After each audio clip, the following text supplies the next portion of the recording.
Dunia ini tidak selalu berjalan sesuai rencana. Akan ada orang yang menyalahkanmu tanpa alasan. Ada situasi yang memaksamu mengambil keputusan dalam hitungan detik, dan ada momen di mana amarah mendidih dalam dirimu ingin segera kamu letakkan. Tapi yang perlu saya tanyakan, apakah semua itu benar-benar perlu? Sebenarnya kehidupan ini tidak seberantakan yang kita kira, jika saja kita tahu cara menanggapinya dengan lebih bijaksana. Mengapa merespon lebih penting daripada beraksi? Di dunia saat ini kita sering dipaksa untuk selalu sigap, tapi tanpa kita sadari itu justru membuat kita lebih impulsif daripada bijaksana. Saat kita bereaksi, kita bertindak berdasarkan dorongan sesaat, entah itu amarah atau kekecewaan. Sesuatu terjadi, lalu boom, semua emosi mengambil alih. Tidak ada ruang untuk berpikir, yang ada hanya ledakan perasaan. Di sisi lain, jika kita merespon, kita bisa memberi diri kita jeda untuk membantu berpikir, memahami, baru setelah itu memilih tindakan yang lebih bijak. Dan inilah perbedaan krusial yang sering kita abaikan. Kamu bayangkan saja, ada seseorang yang membaca komentar negatif di sosial media tentang dirinya. Jika dia bereaksi, dia mungkin langsung akan membalasnya dengan emosi yang akhirnya hanya akan memperburuk situasi.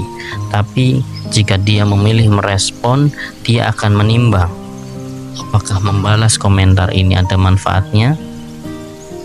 Banyak orang terjebak dalam pola pikir bahwa semakin cepat kita membalas, semakin kuat kita terlihat di mata lawan atau musuh kita. Padahal sebaliknya, semakin cepat kita bereaksi tanpa berpikir, semakin mudah kita dikendalikan oleh situasi. Perlu kamu ketahui, otak manusia dirancang untuk bertahan hidup, bukan untuk berpikir panjang. Sistem limbik, terutama amigdala, bekerja seperti alarm otomatis. Jika ada ancaman, tubuh kita akan langsung bereaksi sebelum kita sempat berpikir. Dalam kehidupan sehari-hari, ini bisa menjadi bencana kecil. Misalnya kita tersinggung oleh ucapan seseorang dan kita langsung membalas dengan amarah. Padahal sebenarnya kita bisa memilih untuk merespon daripada bereaksi. Ya, kamu benar. Tentunya dengan latihan dan latihan. Dengan latihan kita bisa mengendalikan respon kita. Bagaimana caranya? Yang pertama, sadari pemicu emosimu, kenali situasi yang membuatmu mudah terpancing.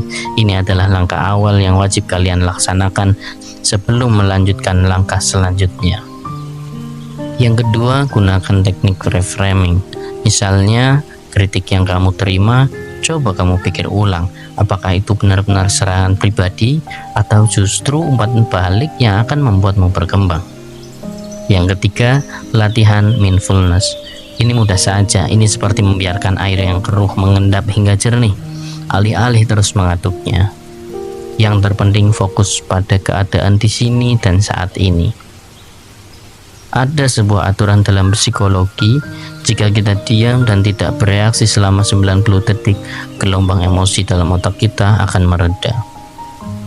Banyak emosi tidak bertahan lama, kecuali jika kita terus memperkuatnya dengan pikiran kita sendiri, memberi diri sendiri ruang untuk memahami perasaan tanpa langsung bertindak berdasarkan dorongan hati, bisa menghindarkan kita dari banyak masalah. Contohnya, di jalan raya ada pengendara lain yang menyalipmu dengan kasar.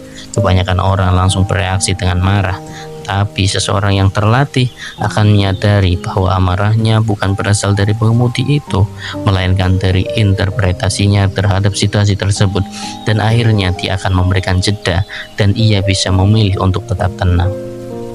Dunia ini penuh dengan hal-hal yang tidak bisa kontrol, cuaca, opini orang lain, kejadian tak terduga, dan lain sebagainya.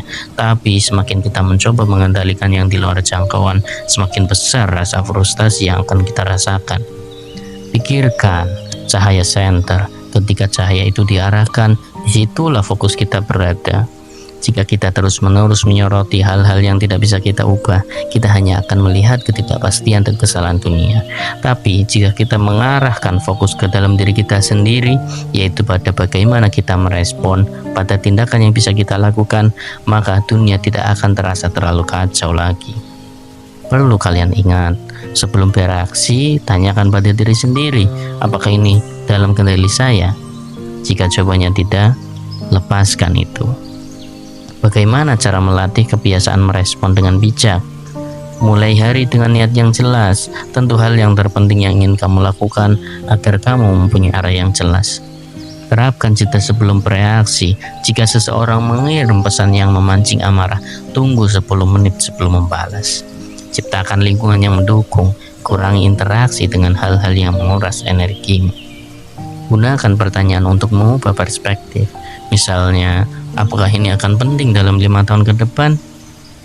Dunia tidak akan berhenti memicu kita, akan selalu ada situasi yang membuat marah, frustasi atau kecewa. Akan tetapi dengan melatih pikiran untuk merespon daripada bereaksi, kita tidak akan lagi menjadi korban dari emosi dan keadaan eksternal, melainkan kita akan menjadi tuan atas diri kita sendiri.